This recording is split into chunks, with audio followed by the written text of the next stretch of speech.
नमस्ते, मी राणीदास recipe channel ब्लॉगमध्ये आपल्या सगळ्यांचं स्वागत। तर आज तुम्ही पाहत असाल आज पण कच्ची कैरी। तर आज आता कैरी किंवा आंबे आहेत तोपर्यंत आपण रेसिपी बनवत आहोत। आणि हे जे आहे कच्ची कैरी, आता ह्या कच्च्या कैरीचं आपल्याला सरबत करून घ्यायचं आहे। आणि हे थोडीशी बडीशोप आणि थोडासा पुदिना धुवून घेतलेला आहे। आता आपण ह्या कैरीची साल काढून घेऊया।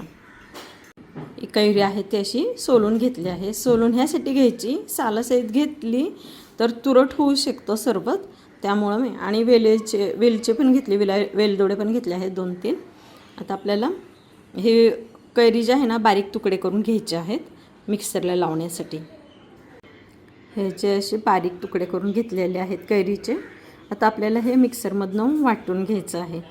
वाटून म्हणजे आता सरबत बनवायचं आहे। आता आपण ह्यामध्ये ना बडीशोप टाकूया आणि विलायची टाकूया, 2-3 विलायची घेतली आहे आणि थोडासा पुदिना टाकूया। आता हे सगळं आपण पातळ करून घ्यायचं आहे सरबतसाठी। हे असं वाटून घेतलेलं आहे।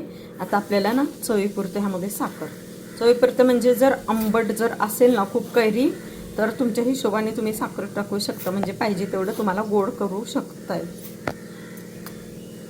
आता हे अजून मिक्सरला वाटून घ्यायचं आहे।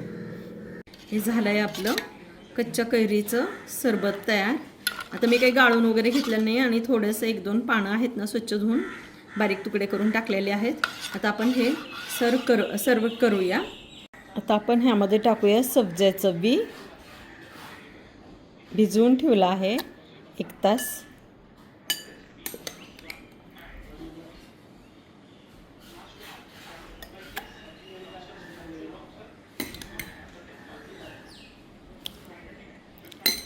आता टाकूया ह्यामध्ये, आता ह्यामध्ये ओतूया आपण सरबत।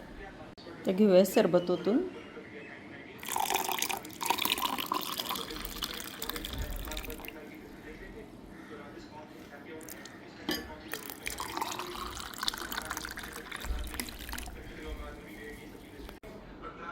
हे झालं आहे आपल्या कच्च्या कैरीचं सरबत तयार।